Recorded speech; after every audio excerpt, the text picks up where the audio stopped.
Lakers lose again. They have dropped 5 straight games after a 122 to 115 loss on Christmas Day to the Brooklyn Nets. And I said it before the season started. Lakers, there are some serious problems with their roster construction. I've been very critical of Rob Pelinka in the past. For those of you familiar with our channel, you know I have been critical of him as a general manager and some of his decision making when it comes to roster construction.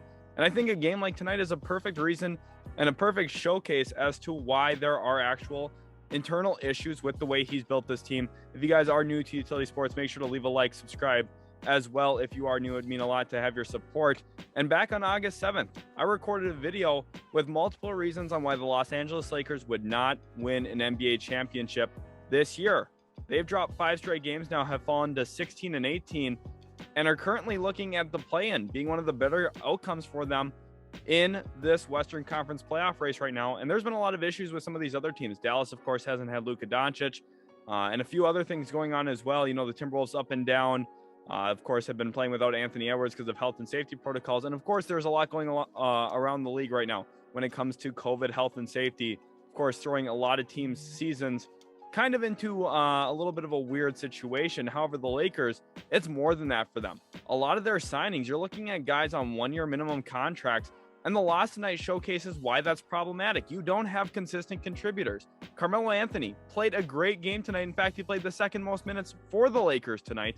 Then you have LeBron James. He had his season high in points, 39 points, but he played 40 minutes for a regular season game. Of course, it's a big time game, national television, got it on Christmas Day.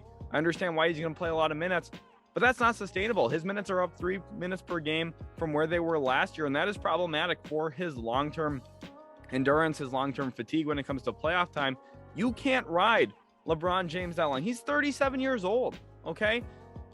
And I'm in the camp that I think LeBron James is arguably, if not the best basketball player of all time. He's right there, number 2. Him and Michael Jordan are 1-2 in my book, and the fact that he's surrounded by this team right now is super problematic. I've talked about Russell Westbrook on the channel before. I love Russell Westbrook's game. I think he's a really good floor raiser for certain teams, but I also think he has a lot of issues when it comes to the way that he plays the game of basketball, the way he dominates the ball, and some of the decisions he makes. He was 4 for 20 tonight. He made 4 shots on 20 attempts. Yeah, he had a triple-double, but at the end of the game, when he gets, basically rim stuffed on a left-handed poster opportunity instead of kicking to LeBron in the corner, who, by the way, was carrying them back in that game, that's a questionable decision. And I don't understand, really. Yeah, you want players to be aggressive when you have them next to LeBron James, but when you have your closer, you have arguably the best player of all time on your team, how does he not touch the basketball in that situation? It's mind-boggling to me. Russell Westbrook, he's been a really good player throughout his career, probably a top 100 player of all time, maybe even a top 50 player of all time. But he was not the right player for this team. I talked about it back in August. Right after they acquired him, essentially, I said, he is not the player they want. That right now, they rank 23rd in the NBA in offense. 23rd, that's like Sacramento Kings level. Okay, this is problematic. They are not a good offensive team. And the scary thing is they lead the league in pace.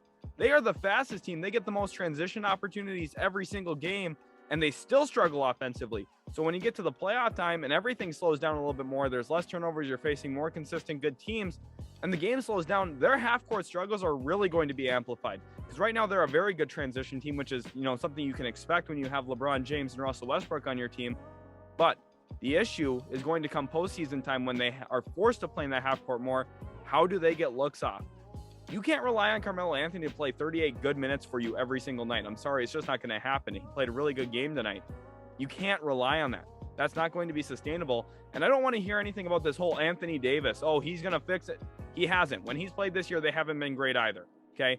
The Brooklyn Nets tonight did not have Kevin Durant. James Harden put on a show and Patty Mills put on a show. And I think another issue with Russell Westbrook, for anyone that watched that game against the Nets, the Lakers can't stop anybody because everyone just blows by Russell Westbrook.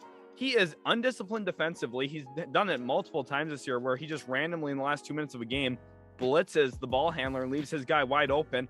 Did it again tonight. Bruce Brown got a really key layup down the stretch of the game because he was caught in no man's land in the middle of his guy and the ball. Not in a position where he can make a play on the ball. Not in a position where he's actually really trapping somebody, forcing him to make a bad pass. He's just in the middle, not doing anything. And he got beat on it. Bruce Brown makes him look silly, scores 2 easy points. And you can't have that. If you're on somebody like Bruce Brown, who's really not going to be a half-court creator, you can't get beat to the rim. That is just inexcusable. And Russell Westbrook, I love the guy as a player. I love watching him play, his energy, the way that he chases down offensive rebounds. He comes with so much emphasis, so much work, and I don't want to be someone who's hating on him. But, it just isn't the right player for this team. I said it back in August. They should have done the Buddy Hield deal. He's averaging 16 points a game, shooting over 40% from three for his career. He's just a much better fit. And you would have been able to hold on to some of your other pieces, make a couple other trades, really manipulate this roster. I've also got question marks about why Rob Pelinka didn't bring back Alex Caruso, who's lighting it up in Chicago. Also, if you went with the Buddy Hield deal, you probably could have brought in DeMar DeRozan for north of $20 million. And look at how good he's playing in Chicago. DeRozan clearly wanted to go back to Los Angeles where he grew up. They opted to go with Russell Westbrook instead. And even though Russ has, been better as of late, I've still got question marks about their half-court offense. And really, I think it's going to limit what their half-court defense can be, too, just with what Russ is as an on-ball defender and even an off-ball defender in terms of his discipline as of late. Right now, they rank 11th in defense. And that's, pretty good for an NBA standard, except for the fact when you consider the last 2 years before this one, they were first back-to-back years. Frank Vogel's a phenomenal defensive coach. I think he's a phenomenal head coach in general. I do not think he is the problem. In Los Angeles, LeBron James is clearly not the problem. There are other problems on this team. One, the reliance on Anthony Davis. You can't do that. He's played over 70 games twice in his NBA career. Twice. He is now a 28-year-old. Okay, he's been in the league like 9 years.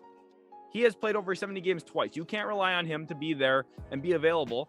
A lot of people say availability is the player's best ability, and Anthony Davis is never available. If we're going to be honest with ourselves, he's consistently out with this, consistently out with that. People have honestly attacked Kristaps Porzingis so much. Kristaps Porzingis had a serious ACL tear. Anthony Davis misses a game here, a game there. I saw a funny meme actually on Twitter, Anthony Day-to-Day Davis, because that's really what he is as of late, specifically for the Lakers. Frank Vogel is not the problem there. And when you also look at Anthony Davis, he's a career 30% three-point shooter. 30. 3 out of every 10 makes. This year, he is shooting way below that. He has been a bad jump shooter this season. And quite frankly, I'm questioning his drive after they won a championship back in the bubble. He has not been the same guy since then. And I see a lot of the time people talk about him as a top 75 player, top 50 player, top 35 player even I've seen. That is ridiculous. The gap between him and Shaquille O'Neal is massive. Shaq, who's a top 10 player of all time, would eat up Anthony Davis. Anthony Davis does not have the mental fortitude.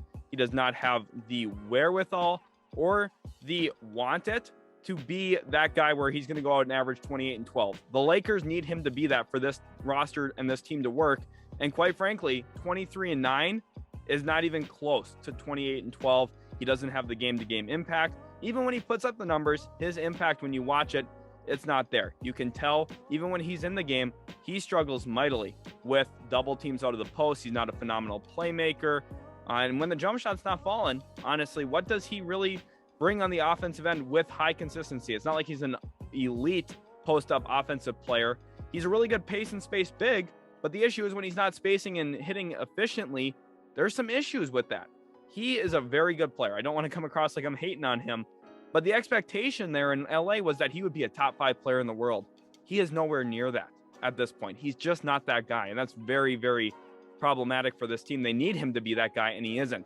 You can't have Wayne Ellington in your starting lineup and expect to go far. Stanley Johnson, who was a COVID 10-day pickup hardship exception player, played very well tonight. Okay, he's probably going to end up making their roster, I would expect, because I think he has a serious role as an on-ball defender for him. Looked pretty good against James Harden all night long.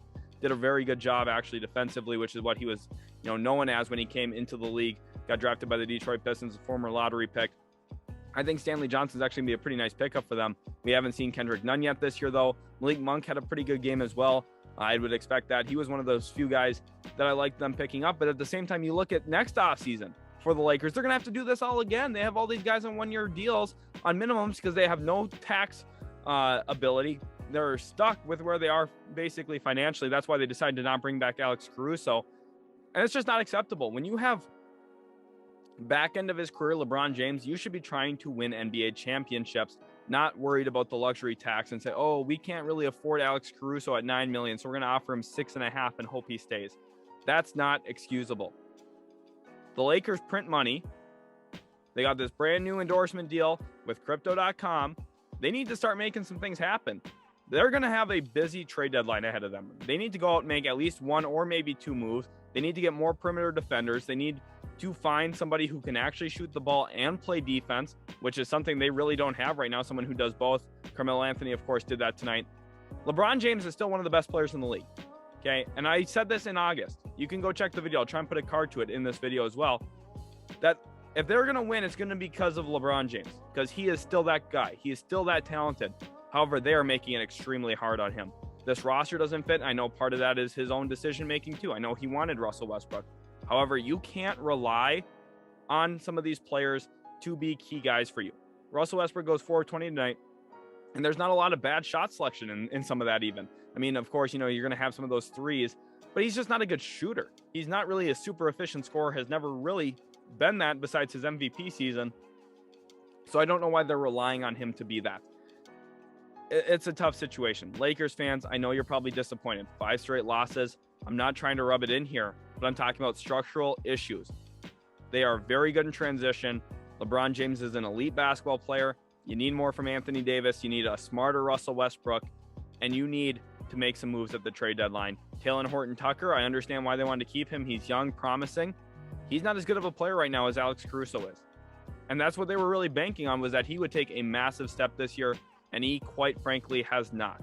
He's a nice role player. I think there's really good, promising future for him. I would have wanted to keep him as well if I was Los Angeles. But you need more from other players. I think Stanley Johnson's going to end up staying on the roster. The fact that Austin Reeves is probably going to be looked at as a key player for them kind of shows some of the structural issues.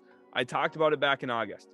I told you guys, I got clowned in the comments in that video saying, oh, well, I'm sleeping on a team with 3 great stars. Well, when the stars don't fit together and your offensive efficiency ranks in the bottom 10 in the NBA, you let me know. Especially when you have arguably the best player of all time, and it's still a struggle offensively. Think about that. This team has many flaws. They've got a ton of issues, and Rob Pelinka deserves a lot of criticism. Okay? He's inherited great players. LeBron James went to LA because it's LA and because Magic Johnson was there. Rob Pelinka did not recruit LeBron. Rob Pelinka lucked into Anthony Davis wanting to come there because Anthony Davis was there, or because LeBron James was there, excuse me. And then Russell Westbrook wanted to come because, oh, well, he's on his 4th team in 4 years now. And I wouldn't be surprised if he's on his 5th and 5 after this season as well, just because I think that, the Lakers, if they don't win it all this year, which I don't think is going to happen, you look at teams like the Warriors, the Jazz, the Suns, you also look in the East, the Bucks, the Nets. Those teams should be all considered favorites above them. Even the Miami Heat at this point, honestly. They have a better roster. They're more well-rounded. A lot of people love to look and say, oh, it's a Stars League. It 100% is. But think about the Milwaukee Bucks last year. They ended up taking down the Nets because the Nets weren't fully healthy. Kyrie Irving out. James Harden pulls his hamstring, dealing with some of that issue.